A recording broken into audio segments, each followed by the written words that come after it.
우리 다 같이 욥기서 보겠습니다. 욥기서 38장.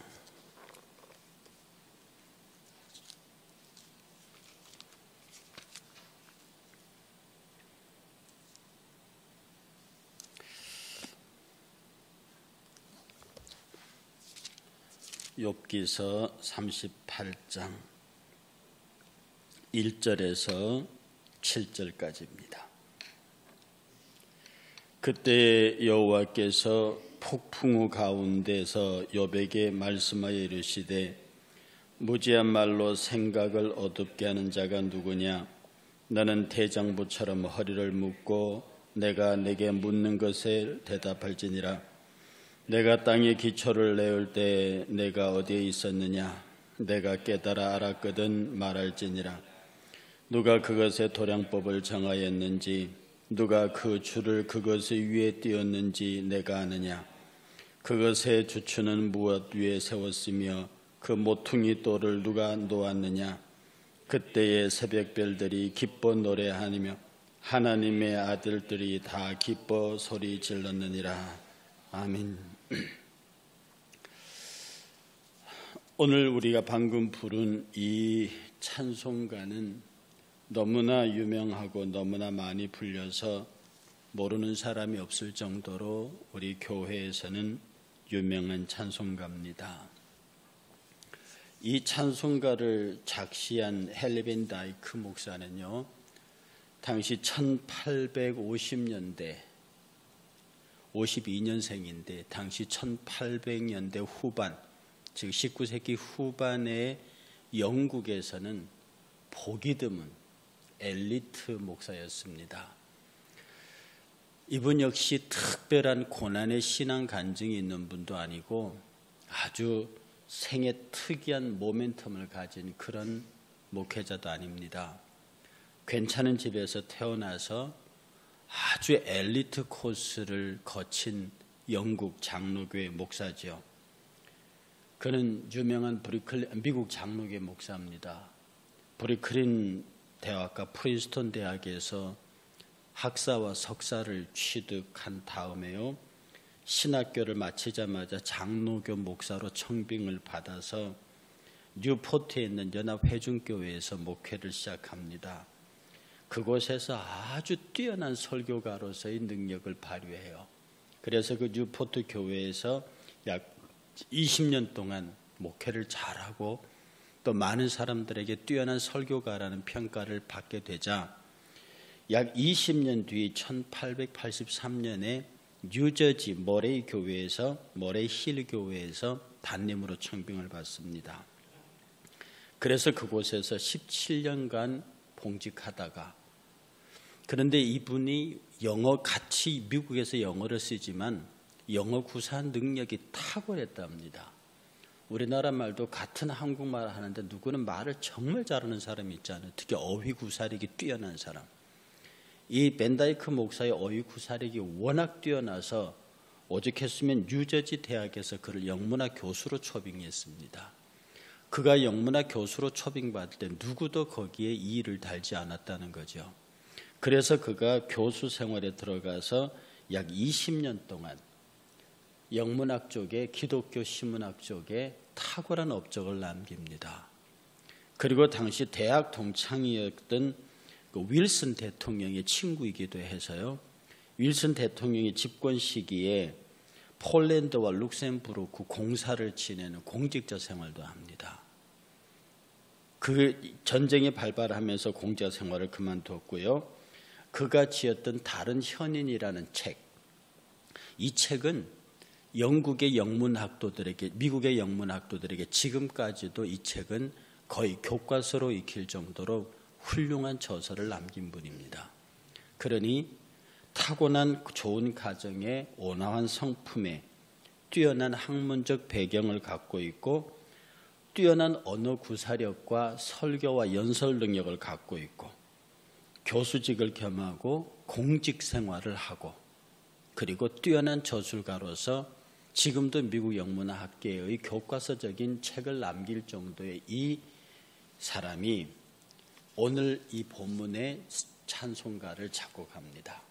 그런데 이 찬송가의 작곡 배경도 참 재미있는데, 이것은 그의 동생이었던 터디어스 벤 다이크라고 하는 동생 목사가 형이 이 작품을 작곡한 것에 대한 배경을 이렇게 설명을 하고 있습니다.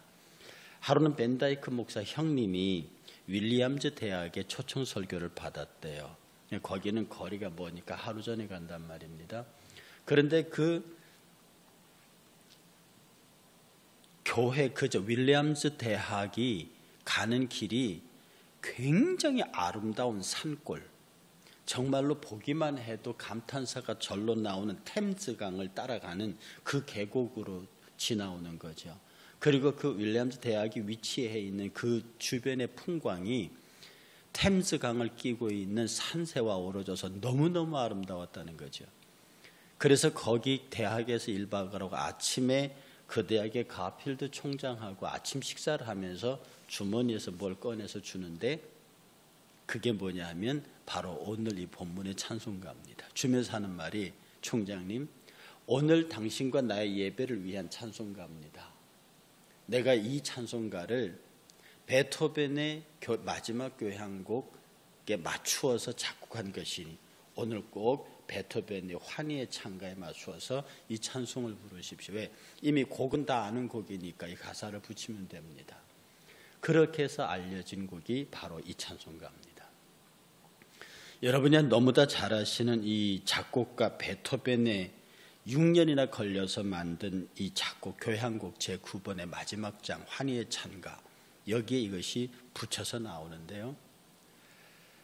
이 찬송가를 부르는 사람마다 다 어떤 아주 명랑하고 명쾌하고 가슴에서 그 웅장한 교향곡이 가지고 있는 어떤 진중함과 장중함, 거기에 가사가 주는 명랑함, 명쾌함, 밝음, 이런 것들이 어우러져서 결코 가볍지 않는 가벼운 가사인 것 같은데 곡 때문에 가볍지 않고, 그리고 가사를 음미에 들어가면 이게 결코 가벼운 것이 아닌 벤 다이크 목사의 평생의 신앙의 고백이 그대로 젖어 있는 아주 멋진 찬송이 됐습니다.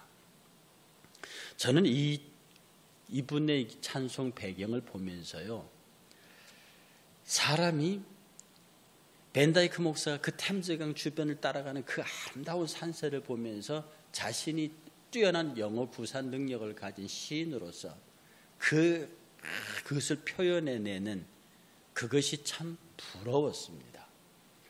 사람이 가지고 있는 감정은 표현을 해야 한다죠. 사랑하면 사랑한다고 말하고 표현을 해야 되고, 즐거우면 즐겁다고 말하고 표현을 해야 되고, 그리고 무엇인가 자기의 감성을 밖으로 드러내는 일, 특별히 화나고 기분 나쁘고 나쁜 감정보다 내 안에 있는 따뜻하고 사랑스럽고 좋은 감정을 밖으로 그대로 드러내는 것은 굉장히 아름답고 중요한 일입니다.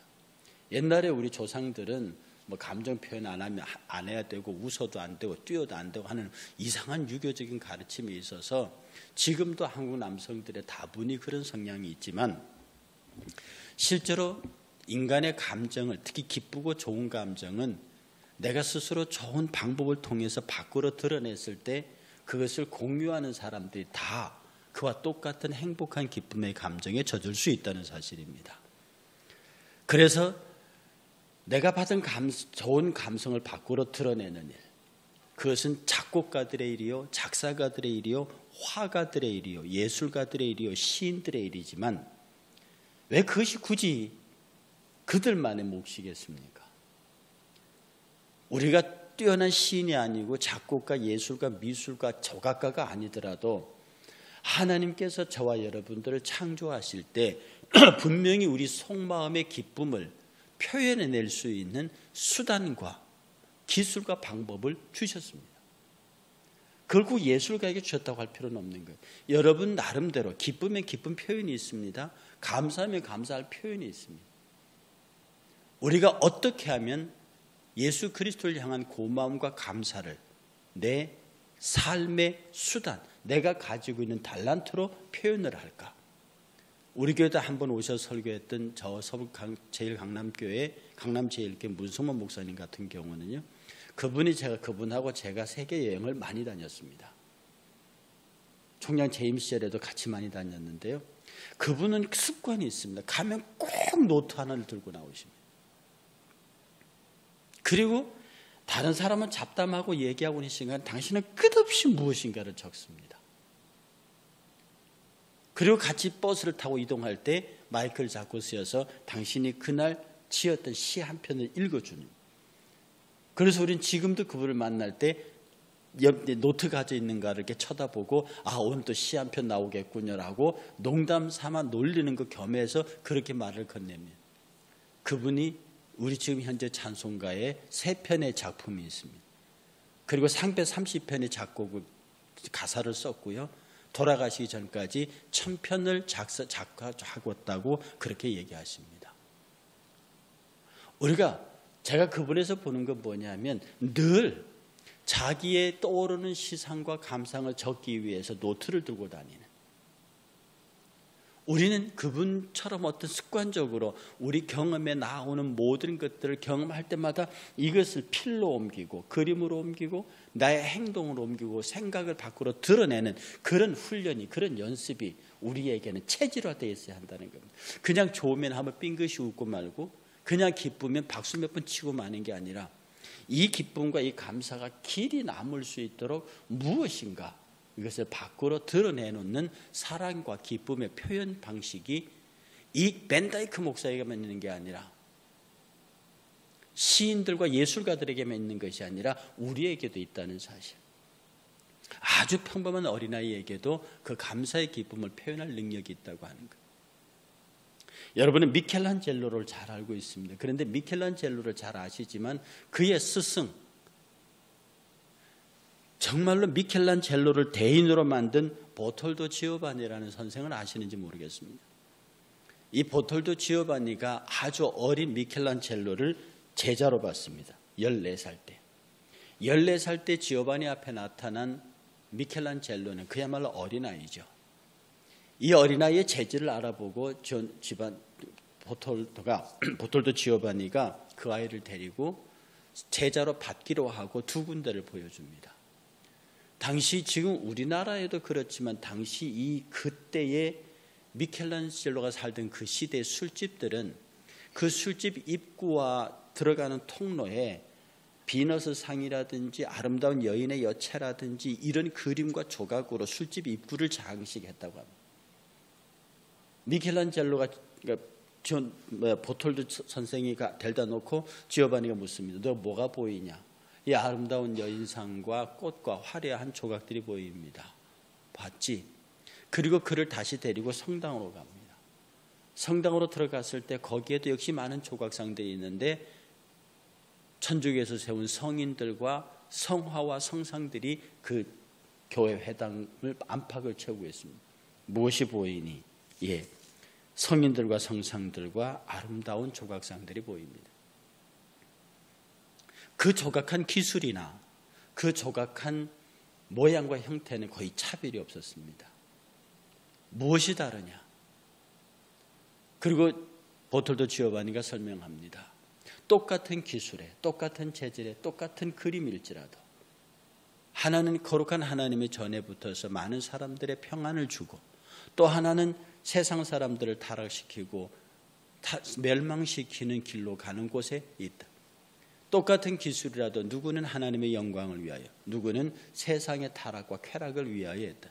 너는 네가 가진 이 기술을, 이 재주를 무엇에 쓰겠느냐? 그때 미켈란젤로가 그 어린아이가 크게 소리를 질렀다. 그것도 3번씩이나 하나님을 위하여, 하나님을 위하여, 하나님을 위하여. 자기가 가지고 있는 모든 예술적 기능을 하나님을 위하여 쓰겠다고 그 어린아이가 그 자리에서 고백을 하는 거예요. 어떤 면에서 이 보톨도 지오바니가 가르쳐준 예술적인 재능이나 기술보다도 모든 만물을 보고 사랑하고 거기에서 하나님의 은혜와 하나님의 역사를 발견하고 그것을 자기의 삶에 자기가 가능한 수단으로 표현해낼 수 있도록 그 마음에 충만한 예술의식, 이 예술의식이 예술가에게만 있는 게 아니죠. 그 안에서 일어난 어떤 감정을 밖으로 확 드러낼 수 있는 그런 동기부여. 이것이 어쩌면 미켈란젤로를 역사상 그 누구도 따라올 수 없는 탁월한 예술가로 만든 근원이 되지 않을까 싶습니다. 우리도 우리의 삶의 영역에서요, 끊임없이 우리 안에서 솟아나오는 그 무엇이, 특별히 그리스도를 향한 기쁨과 감사와 은혜의 이야기들이 계속 어설프게 운율이 맞지 않아도 시로 나올 수 있고, 여러분의 일기로 나올 수 있고요, 여러분이 아는 곡에다가 여러분의 생각과 은혜를 가사를 붙여서 마치 이 곡처럼 베토벤의 그 위대한 교향곡 악장에다가 그 자기가 그 템즈강의 산세의 아름다움을 보고 거기서 떠오르는 시상들을 그대로 붙여서 노래하기도 하고요. 그렇게 만들어 보기도 하고요. 아니면 내가 가진 그 어떤 것들로 내 마음속에 솟아난 감사를 표현하는, 이 표현하는 신앙, 행동하는 신앙, 무엇인가 만들어내는 신앙, 이런 것들이 저와 여러분의 신앙의 진보를 가져오게 하고 교회의 진보를 가져오게 할 겁니다. 그냥 차분히 앉아서 좋으면 좋은 대로 안으로 새기고 나쁘면 나쁜 대로 안으로 새기고 그런 것이 아니라 정말로 우리 마음속에 있는 기쁨의 이야기, 감사, 즐거움은 여러분의 모든 수단을 통해서, 여러분의 방법을 통해서 끝없이 밖으로 드러내는 은혜가 필요합니다. 이것이 바로 은혜를 나눈다고 하는 거예요. 은혜는 나눌수록 커지는 것이라 했습니다. 여러분이 하나님 앞에 어떤 은혜를 나누면 그 은혜를 간증하고 나누어야 합니다. 그 은혜를 많은 사람과 공유해야 합니다. 그 은혜를 많은 사람과 더불어 더욱더 풍성하게 해야 합니다. 우리의 죄악의 문제는 밖으로 드러내야 합니다. 하나님 앞에 그것을 드러내놓고 회개해야 합니다. 그리고 그것을 정리해야 합니다. 우리의 마음은 채워지는 창고와 같아서요, 무한정 채울 수 있는 창고가 아닙니다. 비워내야 합니다. 비워내야 하면 새로운 것이 담기고 있다고. 여러분의 과거에 슬프고 나쁘고 기분 나쁘고 여러분의 인생을 좀먹는 악한 기억들, 악한 경험들, 악한 일들도 비워내야 합니다. 여러분의 마음속에 있던 선한 경험들, 은혜의 경험들도 계속해서 비워내야 우리의 마음속에 새로운 은혜들이 찰 수 있습니다. 우리가 신앙생활을 오래 하면 그 옛날의 기억들에, 왕년의 기억들에 사로잡혀서 나도 그것을 했다고 하면 나이가 들면 들수록 왕년 얘기를 한다. 누가 농담으로 그런 말 합니다. 누가 노인이냐. 지금과 미래를 얘기하면 청년이고 지금과 과거를 얘기하면 노인이라고 합니다. 내가 과거에 뭐고 과거 이렇게 하는, 여러분이 순간 생각하다가 내 말버릇이 과거를 되짚고 있다. 내가 할아버지구나 이렇게 하면. 그런데 내 나이에 관계없이 오늘을 바탕으로 자꾸 내일을 얘기하고 미래를 얘기하면 그는 청년입니다. 청년은 끝없이 그 가슴 속에 자기의 것을 드러내고 비우고 자꾸 거기에 새로운 것을 담습니다. 그래서 청년들은 새로운 것을 시도하고 새로운 것들을 계획하며 새로운 것들에 자기 젊음을 투자합니다. 오늘 저와 여러분들이 신앙생활하면서 하나님께서 내게 주신 은혜의 감성들을 끝없이 밖으로 표출해서 많은 사람들에게 내게 행하신 하나님의 은혜를 알게 해야 합니다. 동시에 내 안에 있는 어둡고 죄악된 것과 불행하고 아픈 기억들을 찹찹 밖으로 퍼내서 이 안에 다시 내게 새로운 감사의 기억들로 그것으로 채워가야 합니다. 오늘 이 벤다이크의 위대한 사람, 생애 아주 고통스러운 간증도 없습니다. 어떤 면에서 아주 엘리트적인, 뛰어난 학벌에, 뛰어난 언변에, 뛰어난 어휘구사력에, 뛰어난 설교가에, 뛰어난 학자에, 뛰어난 공직자에, 그리고 시인이요. 누가 봐도 그는 정말로 멋있는 하나님의 사람으로 늙어가는데 그의 이 모든 것보다도 가장 강력한 그의 삶의 화려함이 무엇이냐면 자기가 경험한 모든 것들을 그대로 밖으로 표출해낼 수 있는, 하나님께 대한 감사의 기쁨을 그대로 드러낼 수 있는 그 마음의 상태. 어쩌면 이것이 벤다이크가 가지고 있는 가장 큰 인생의 상급이요 장점이요 하나님 앞에 크게 칭찬받을 일이라는 겁니다. 그런데 이 벤다이크의 이 마음은, 이러한 자세는 저와 여러분들에게도 있습니다. 다만 여러분이 그것을 여러 가지 이유로 누르고 있기 때문이죠. 형편과 성격과 그 다음에 여러 가지 주변의 환경 때문에 이 기질을 누르고 있는 거예요. 누르지 않으시기를 축복합니다. 다 드러내서 작은 것 하나까지도 하나님 앞에 감사와 하나님 앞에 거룩과 기쁨을 드러내는 일이 너무너무 중요합니다. 여러분의 자식 중에도, 여러분이 아는 사람 중에도 그 기쁨을 표현하고 자기를 그렇게 기쁘게 한 어머니에게, 아버지에게 고맙다라는 말 한마디를 하는 자녀들, 요새 자녀들 고맙습니다, 감사합니다 얘기 잘 안 해요. 젊은이도 그런 얘기 잘 안 합니다. 그런데 그것을 자기 누구 때문에 기쁨과 감사가 있어서 그것을 드러내고 그것을 그 사람에게 표현할 수 있을 때, 여러분이 그런 얘기, 인간도 그런 얘기를 들으면 즐겁고 고마운데 우리 하나님 원래 그러기를 위하여서 우리를 만드셨다 이 말입니다. 그런데 우리 안에 기쁨과 감사가 넘쳐나는데 입꼭 다물고 자기 혼자 빙긋이 미소 짓고 지나가면 그 기쁨의 동기를 주시는 하나님께서 참 괘씸히 여길 것 같은 생각도 듭니다. 오늘 하루도 여러분 어디서 무슨 일을, 누구를 만나실지 모릅니다. 어떤 일을 경험하실지 모릅니다. 여러분 마음속에 과거의 모든 것들을 다 드러내시고요. 즐겁고 기쁜 것은 감사와 찬양으로 드러내시고 슬픈고 어려운 것들은 회개와 눈물의 기도로 다 쓸어내고 난 다음에 여기에 매일매일마다 새로운 감사의 이야기로 담으십시오. 그리고 그것을 무엇인가로 정이 안 되면 말로라도 표현할 수 있는 하나님에 대한 사랑과 은혜를 말로 여러분의 모든 것으로 표현하는, 그래서 하나님의 관심과 복을 누리는, 그래서 모든 사람들이 우리를 보면 저는 정말 그리스도인이라고 말할 수 있도록 그렇게 하나님의 은혜를 누리고 공유하는 저와 여러분 되시기를 주의 이름으로 축복합니다. 우리 함께 찬송하겠습니다.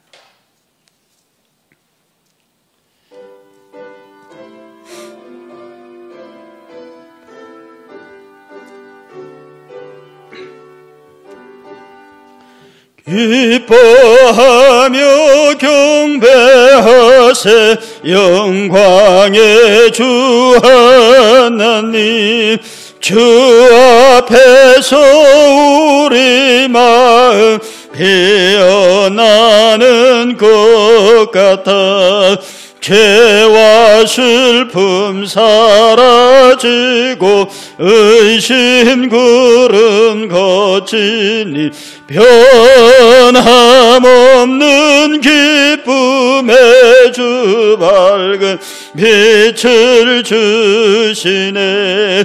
땅과 하늘 만물들이 주의 솜씨 빛내고 별과 천사 노래소리 끊임없이 드높아 물과 숲과 산과 골짜 들판이나 바다나 모든 만물 주의 사랑 기뻐 찬양하여라.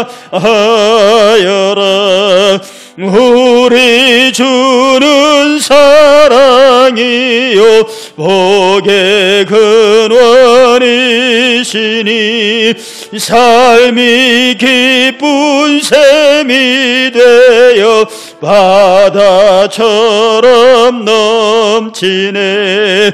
노래하며 행진하여 싸움에서 낭제니 서로 사랑하게 도와주시옵소서. 새벽별의 노래 따라 힘찬 찬송 부르니 주의 사랑 줄이 되어 한맘 되게 하시네.